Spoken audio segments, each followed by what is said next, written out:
Passar a palavra ao Nazareno Godinho do IAES, estudioso já popularizou de vários congressos da FNP, vai falar aí também no dia de hoje. Nazareno, contigo, 30 minutos. Bom dia, companheiros e companheiras. Eu queria, aqui vamos estar novamente, eu e Raquel aqui de Aveirinha, aqui, como se diz. Eu queria primeiro parabenizar a direção da FNP pela escolha do tema desse congresso, que é a tragédia das privatizações de Brumadinho, a entrega do pré-sal. Eu acho que eu queria parabenizar quem inventou o título, eu não sei qual foi a pessoa, mas eu acho brilhante, principalmente pelo nome, tragédia.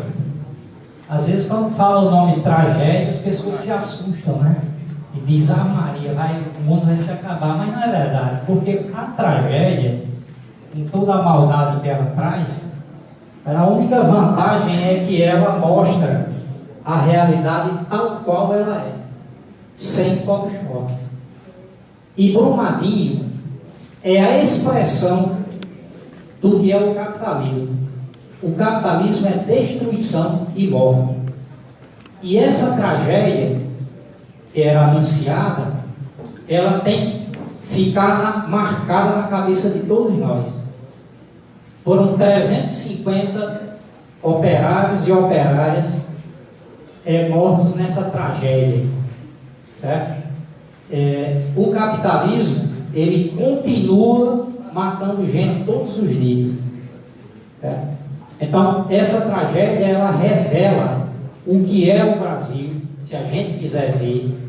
Ela revela o papel de cada classe social, o que está fazendo cada classe social, quem está defendendo o país, quem não está defendendo o país.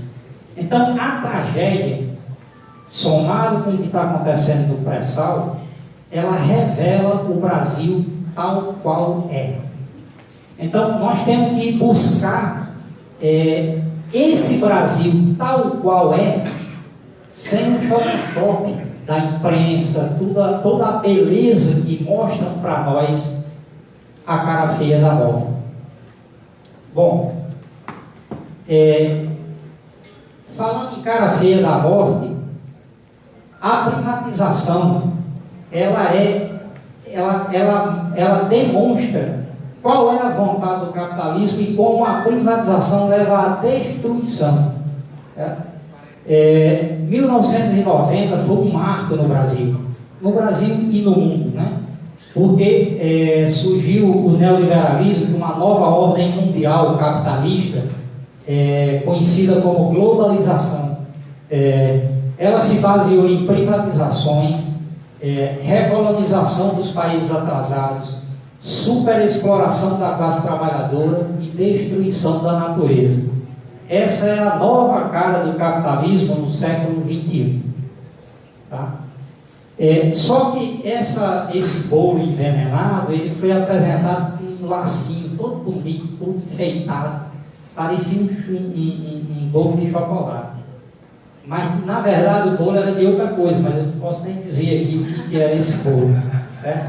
O processo de privatização no Brasil, ele foi um dos maiores do mundo, se não o maior. Tá?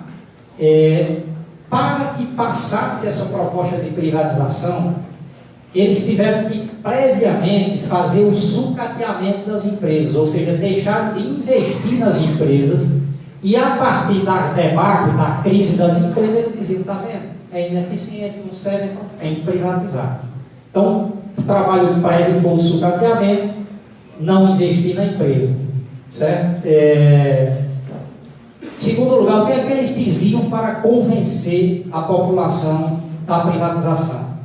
A primeira questão, ele dizia o seguinte, que necessitava de dinheiro para equacionar as contas públicas. Essa é a palavra, equacionar as contas públicas, certo?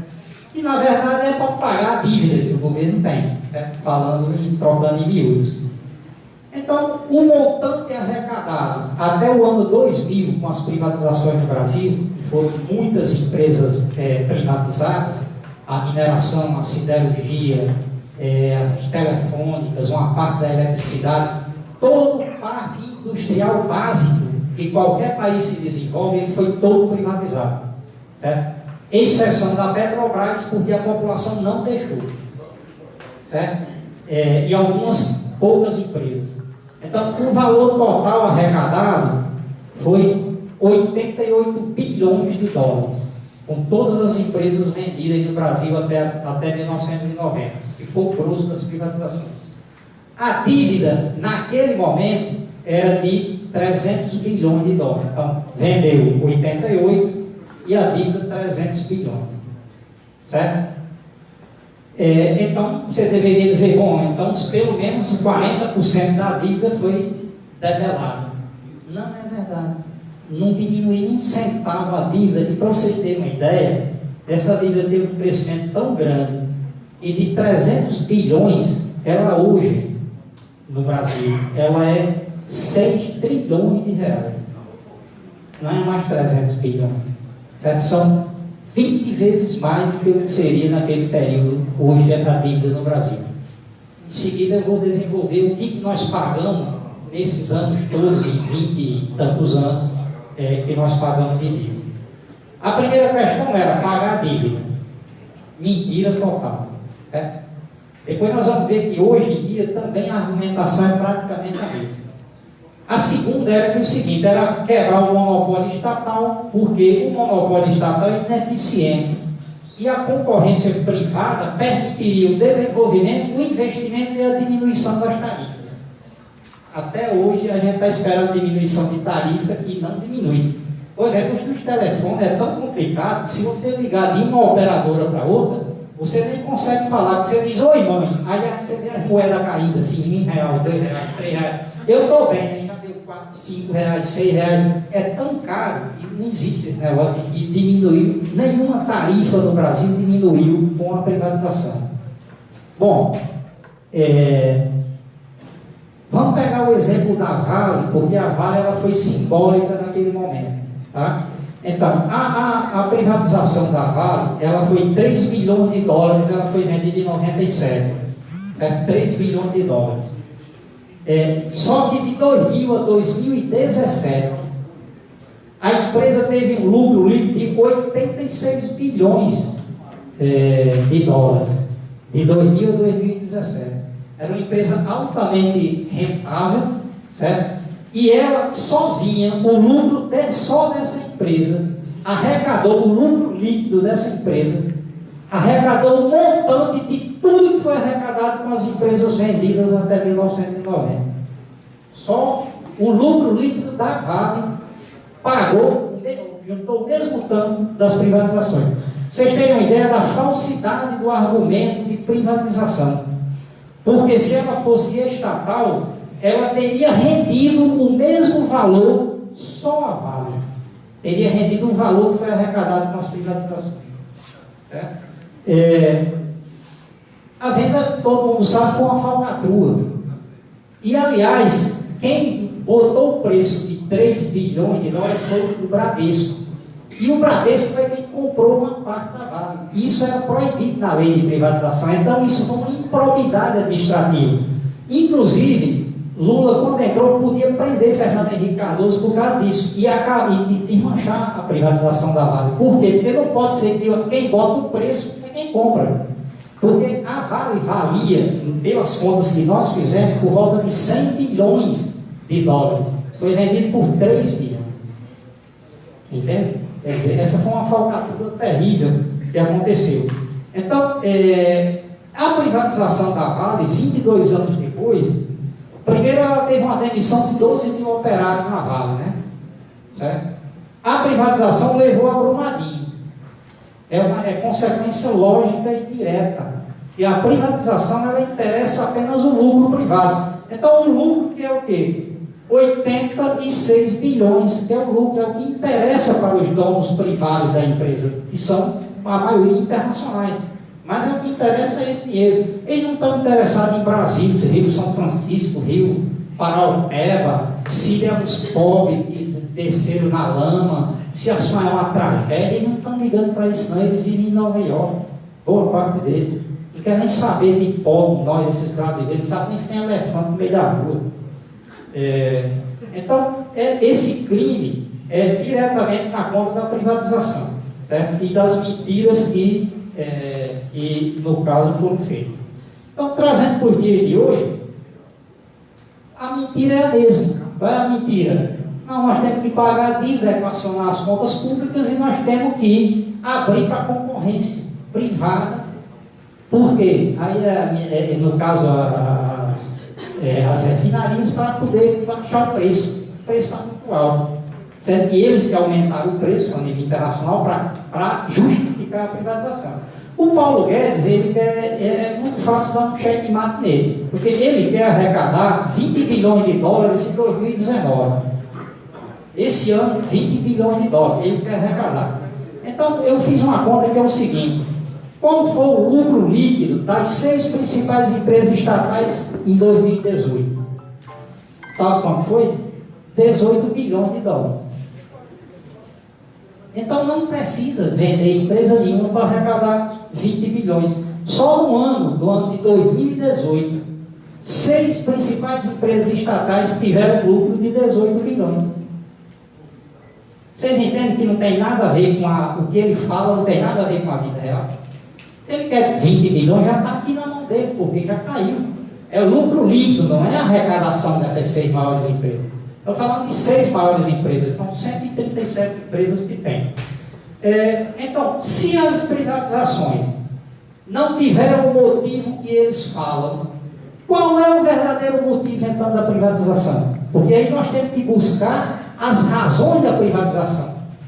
Por quê? Porque aprender com o passado nós vamos ver como veio agora no futuro com a privatização da Petrobras. A primeira coisa que aconteceu com a privatização, que a gente precisa ter claro, é o seguinte: o primeiro objetivo da privatização era destruir a indústria brasileira. Parece incrível, né? Pois o Brasil era a 4ª nação mais industrializada do mundo. A gente fabricava avião, arma, de tudo que a gente tinha, trem, um monte de coisa, a gente fabricava de tudo no Brasil. Foram 40 anos de uma industrialização pesada no Brasil, certo? Bom, essa indústria, ela foi destroçada. Foi reconvertido o Brasil para uma economia exportadora de alimentos e matérias-primas, certo? Um retorno ao Brasil colonial. Teve uma desindustrialização do Brasil, ou seja, hoje é evidente para todo mundo que o neoliberalismo destruiu a indústria do Brasil. Isso todo mundo diz. E tem a ver com a abertura desleal da competição, né? Em que eles deram vantagem para as multinacionais e desvantagem para as indústrias nacionais, como no caso está acontecendo aqui com o pré-sal, com as empresas estrangeiras que eles estão isentando de pagar impostos, por uma parte importante dos impostos. Então o Brasil hoje, ao invés da 4ª maior indústria do mundo, ela é vendedora, ela é o primeiro em açúcar, em produção e exportação, primeiro em café, produção e exportação, primeiro em suco de laranja, produção e exportação, soja em grão, segundo em produção, primeiro em exportação, celulose, primeiro, carne bovina, segundo e terceiro, carne de frango, primeiro.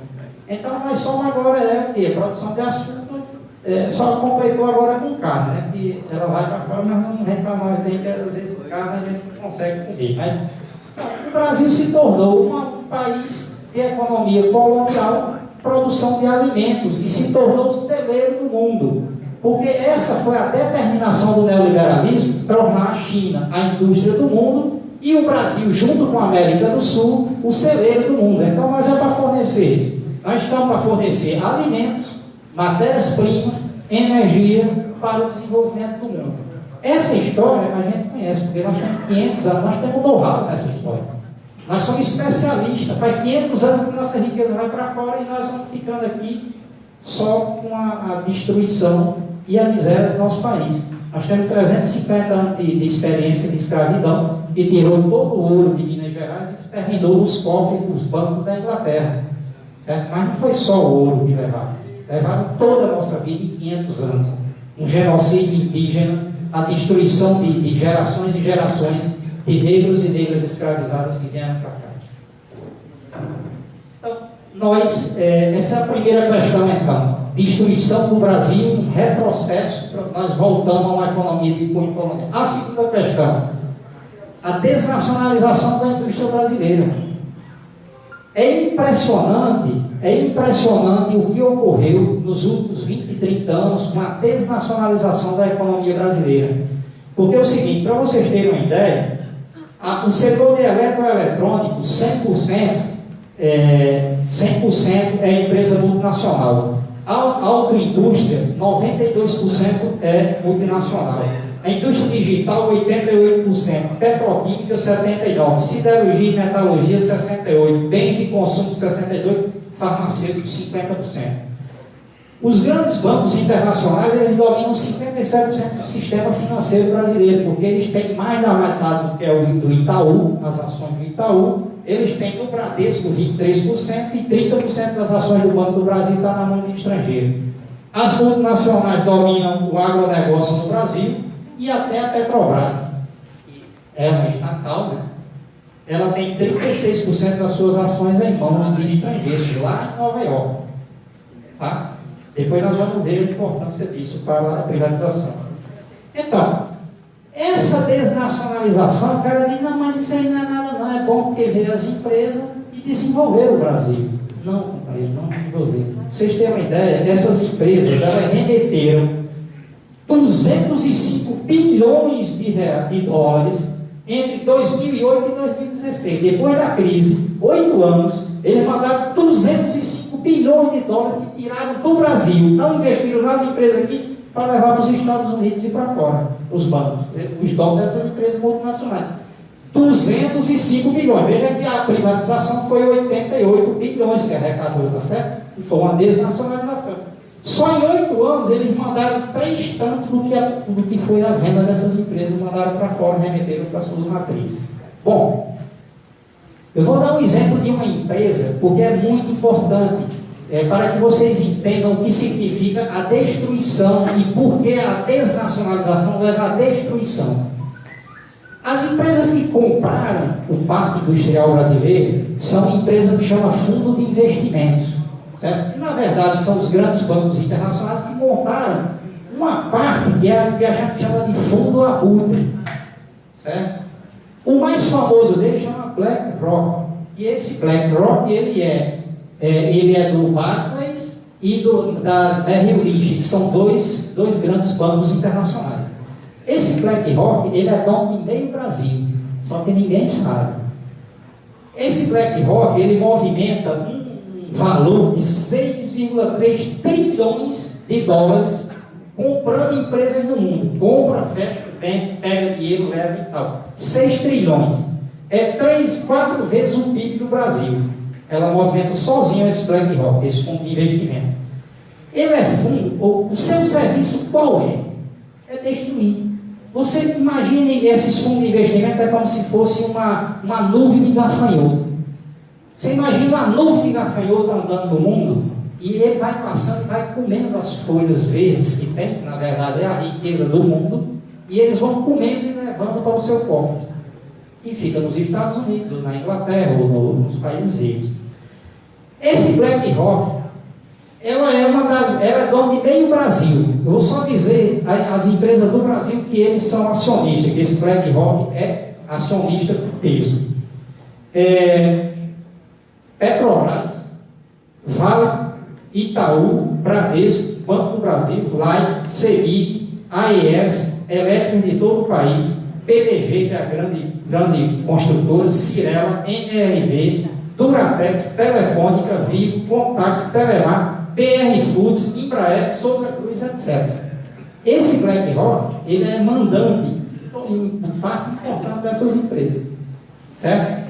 Para vocês terem uma ideia, o BNDES emprestou para essa rede 26 bilhões entre 2008 e 2012. O BNDES empresta dinheiro para essas empresas crescerem e quem ganha é o BlackRock.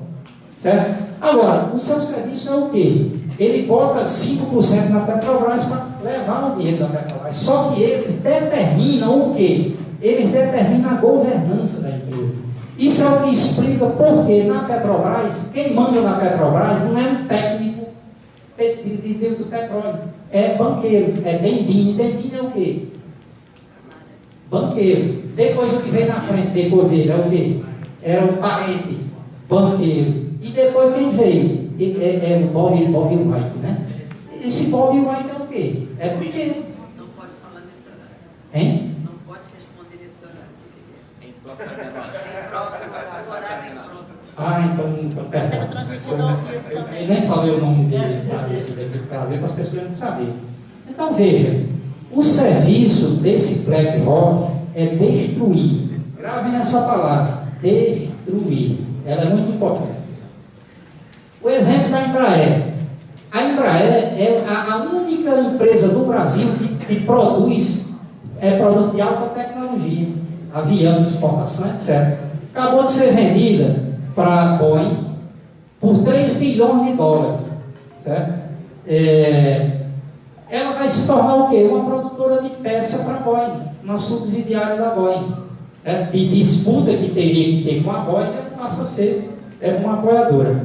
Agora, para vocês terem uma ideia, essa desnacionalização, o exemplo da propriedade da Petrobras, a propriedade da Petrobras, 36% é estrangeiro, 21% é privado, então 57% já é privatizado, dos donos da Petrobras. Então nós não podemos nem dizer que é estatal. E os 43% que é estatal dormem com o inimigo, certo? Que justamente nós estamos numa situação periclitante, mas nós temos que saber a verdade. Então, o que acontece que vocês têm que ter claro é o seguinte: o imperialismo, que são os grandes países, iniciou a destruição do Brasil para favorecer os Estados Unidos. Ou seja, as empresas agora não estão vindo como foi no pós-guerra, que vinham para cá e se instalavam no Nordeste. A gente vinha de rumo lá do Nordeste para cá, para entrar nas empresas. Agora o movimento é inverso. Então está fechando a Ford, está fechando as empresas, está fechando. Entendeu? O que vinha era empresa para se instalar. Agora vem o fundo abutre para destruir e levar a riqueza. Pura e simplesmente, a agiotagem. A destruição, ela se expressa graficamente no Brasil, e eu vou mostrar para vocês o seguinte: o desenvolvimento do Brasil está truncado pelo domínio do imperialismo sobre a economia brasileira. Para vocês terem uma ideia, a década de 50, o crescimento médio do PIB brasileiro foi 7%. Na década de 60, o crescimento médio foi 6%. Na década de 70, o crescimento médio foi 8%. Eu estou arredondando, tá? Na década de 80, o rendimento médio foi 3%. Dizem que foi a década perdida. Mas a década de 90, o crescimento médio foi 1,7%. Aí depois a década de 2000, que deu o boom das matérias-primas, né? Aquele Brasil à frente, foi 3,4% de crescimento médio. E a década de 2000, está acabando agora, em 2019, no caso a soma, vai dar 0,9% do crescimento médio em 10 anos no Brasil. Quer dizer, nós estamos estagnados. Em 10 anos estagnados. E isso, quem é que está garantindo isso? Justamente é o imperialismo que está fazendo com que o crescimento do Brasil ele não alcance níveis superiores. Exemplo maior, o ABC Paulista. Certo? O ABC Paulista teve uma queda real de produção de 39%. E era onde a produção industrial do Brasil tinha mais peso multinacional. Uma quebra de quase 40% da produção do ABC. O que é que significa isso? Destruição. Não é que eles estão mudando para outras regiões, é destruição mesmo. Gravem essa palavra. O Brasil está sofrendo a maior recessão de sua história. E a gente tem que ter claro o seguinte: que doravante, a economia brasileira só pode desenvolver-se rompendo com o imperialismo e com o capitalismo. Se a gente não gravar isso, certo? Por fora de tudo que se fala, ou a classe trabalhadora assume o comando do país, rompendo com o capitalismo e com o imperialismo, o Brasil não se desenvolve. Por quê? Porque a orientação do imperialismo é salvar os Estados Unidos, e para isso ele precisa destruir os países pobres.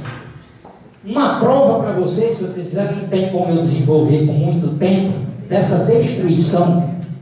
Para vocês terem uma ideia, no Brasil, hoje, nós temos 77 milhões de trabalhadores que estão ou desempregados, ou que estão na informalidade, que são o quê? Bom, eu não tenho como desenvolver, são 77 milhões de pessoas, certo? Que estão desempregados e subempregados. Sabe o que é isso? Isso é destruição. Eu fiz a conta de que se essas 77 pessoas estivessem produzindo petróleo, casas, carros, trens, etc., sabe quanto essas 77 milhões de pessoas estariam produzindo de riqueza? Elas produziriam, na conta matemática que eu fiz aqui, elas produziriam 7,4 trilhões de reais no ano. Que eu peguei a média do que os que produziram o PIB do Brasil em 2018 e botei para ver se desempregados colocam nessa média. Seria dobrar a produção de riqueza do Brasil, mais que dobrar em um ano, se essas pessoas estivessem trabalhando. Por que essas pessoas não estão trabalhando? Porque o capitalismo não quer, porque ele está destruindo a vida das pessoas, as empresas, o desenvolvimento do país. Por quê? Essas pessoas desempregadas estão baixando o salário geral. Então a pessoa topa entrar no emprego por 50 contos. Se você der R$1 e jogar para cima, tem 10 pessoas lutando por esse R$1. Isso significa rebaixar o preço industrial do salário, que hoje já é menor do que na China. Vocês se lembram que a gente dizia que a China era salário de fome, né? Agora nós já temos um salário industrial mais baixo do que a China. Bom, mas eu não tenho muito bom tempo, porque o tempo é escasso e eu sou muito faladorzinho. Se você pegar o exemplo da Petrobras, a destruição que foi feita com a Petrobras não existe similar no mundo. A Petrobras, entre 2013 e 2017, demitiu 20 mil trabalhadores diretos, que era 25% de sua força de trabalho, e 250 mil terceirizados, quer dizer, 70% da mão de obra. Certo? Nós tivemos 270 mil funcionários demitidos da Petrobras, ou cortados os contratos. Certo? Isso 60% de mão de obra da empresa foi demitida. Eu não vi isso em empresa nenhuma do mundo acontecer. Você vê qual é a sanha destruidora do capitalismo sobre a empresa. Certo? Bom, apesar de tudo isso, essa empresa é magnífica, ela é uma das melhores do mundo, mais rentáveis. Seus operários e suas operárias, vocês não têm ideia do grau de produtividade e rentabilidade que cada um de vocês tem. Para vocês, nós fizemos uma conta mínima, marxista, bem fundamentada, certo? E qual é o grau de exploração dos trabalhadores da Petrobras? Sabe o que a gente descobriu? A gente descobriu que o seguinte: numa jornada de 8 horas, e cada um de vocês fosse uma jornada de 8 horas, vocês pagariam o salário de vocês em 1 hora e 39 minutos.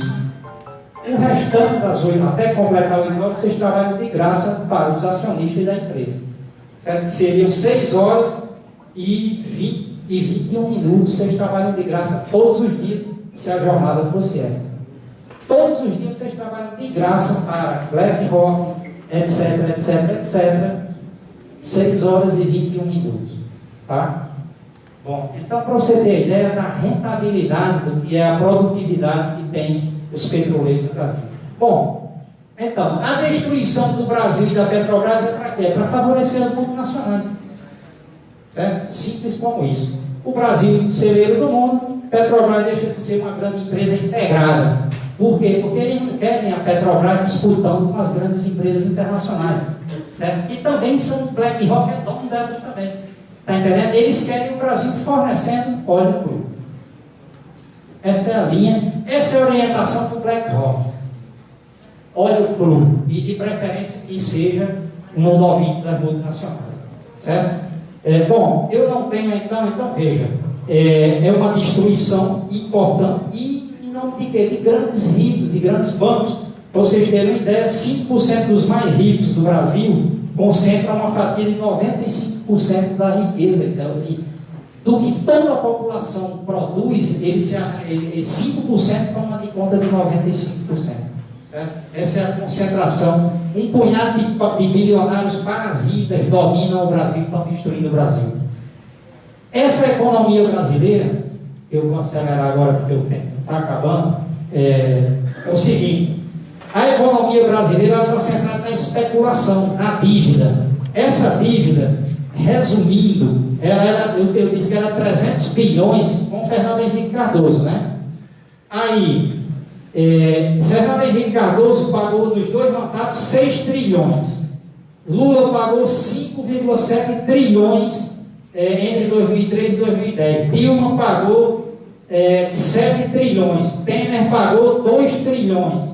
Certo? Então, a soma de todos os que pagou, de 94 até 2018, foi 21 trilhões. E nós pagamos, com o nosso dinheiro, para os banqueiros. 21 trilhões. Essa dívida era 300 bilhões.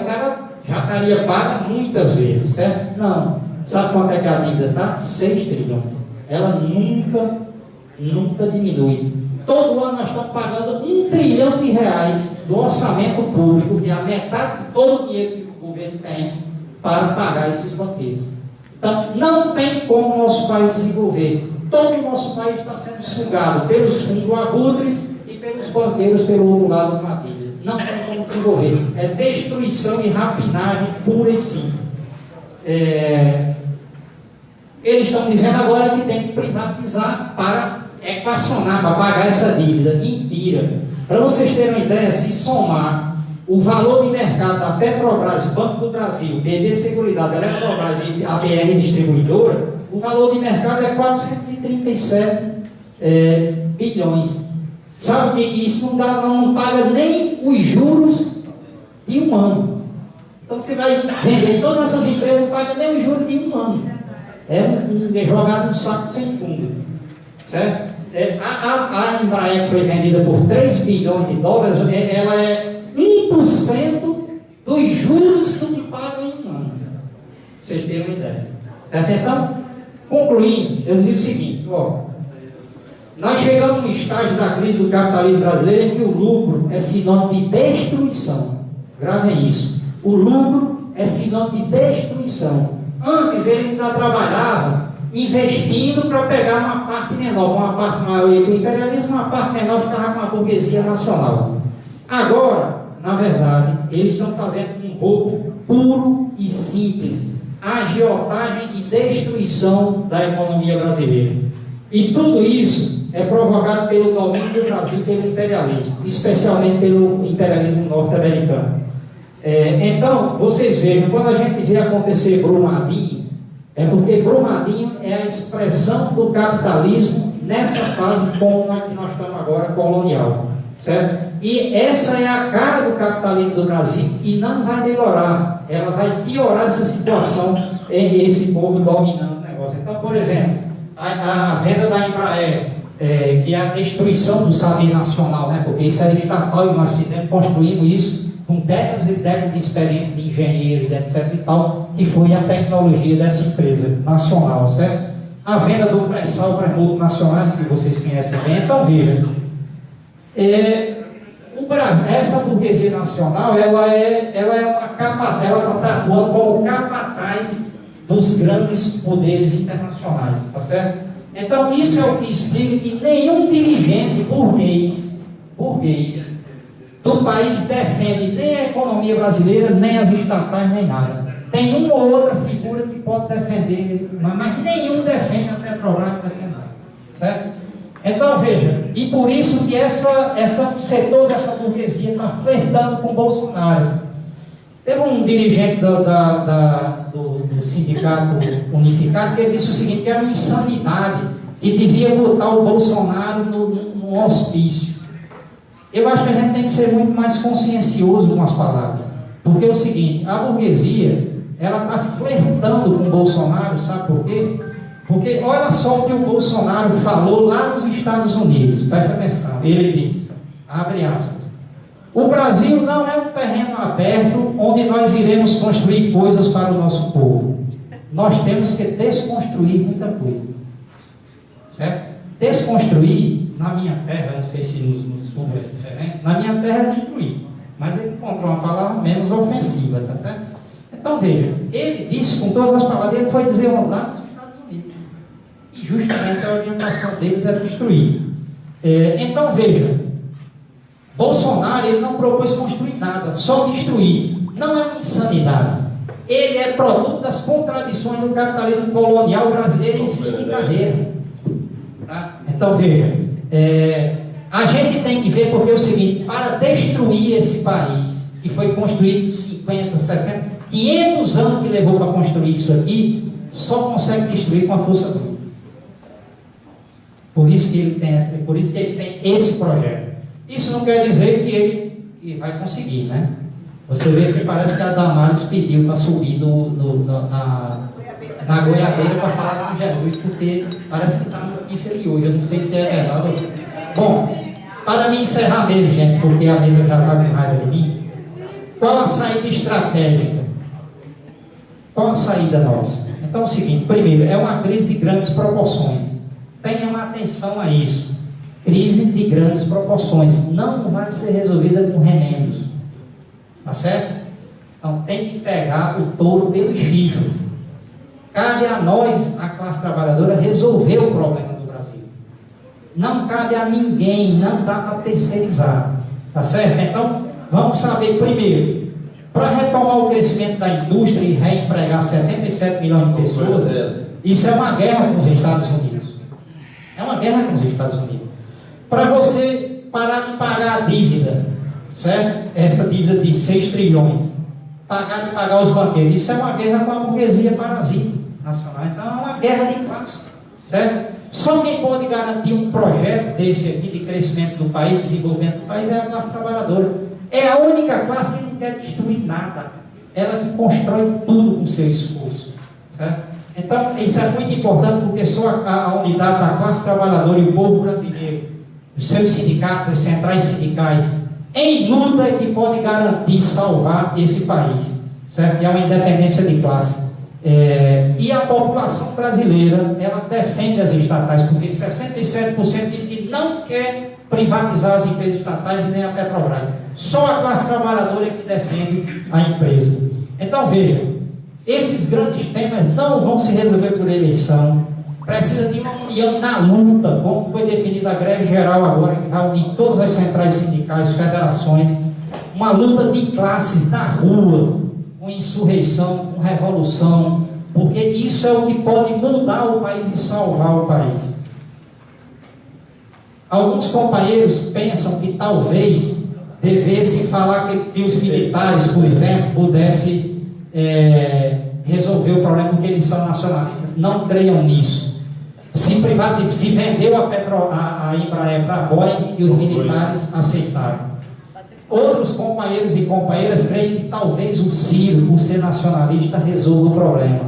Prestem atenção, companheiro, eu respeito, mas o Ciro é governo desde 82, certo? Então, ele é governo de todos os governos, ele teve junto. Por último, alguns companheiros eu respeito muito também, creio que a volta do PT pode também resolver o problema e evitar todo o trabalho que a gente tem que fazer. Mas, companheiros, a volta do PT é a volta de um projeto que demonstrou uma falência, que é o quê? Desenvolver o Brasil com uma burguesia progressista, desenvolver o Brasil com uma cara humana, um capitalismo humano. E o capitalismo, companheiro, não tem a cara humana, a cara do capitalismo é bromadinho, certo? E o domínio imperialista. Então, respeitando essas opções, eu queria dizer o seguinte, que nós, aqui, como derrotar Bolsonaro? Nós podemos derrotar Bolsonaro, e a unidade dessa luta é que está colocada agora nas nossas mãos. A greve geral nacional petroleira, unindo todos os sindicatos, todas as federações, essa é a nossa saída. Vocês verão, e mesmo os companheiros desanimados, que a greve geral de 2017 mostrou a força que a gente teve de impedir a reforma da Previdência e do governo Temer. E agora essa nova greve geral e a greve nacional petroleira que vocês vão trabalhar conjuntamente é muito importante, porque é a única possibilidade da gente derrotar Bolsonaro e garantir o desenvolvimento do Brasil. Está nas nossas mãos, nós temos que ver de cara o que está colocado para nós, sem temer a verdade, e ir para a luta, porque nossa classe é uma classe muito forte, é uma das mais fortes do mundo. Obrigado, Rafael.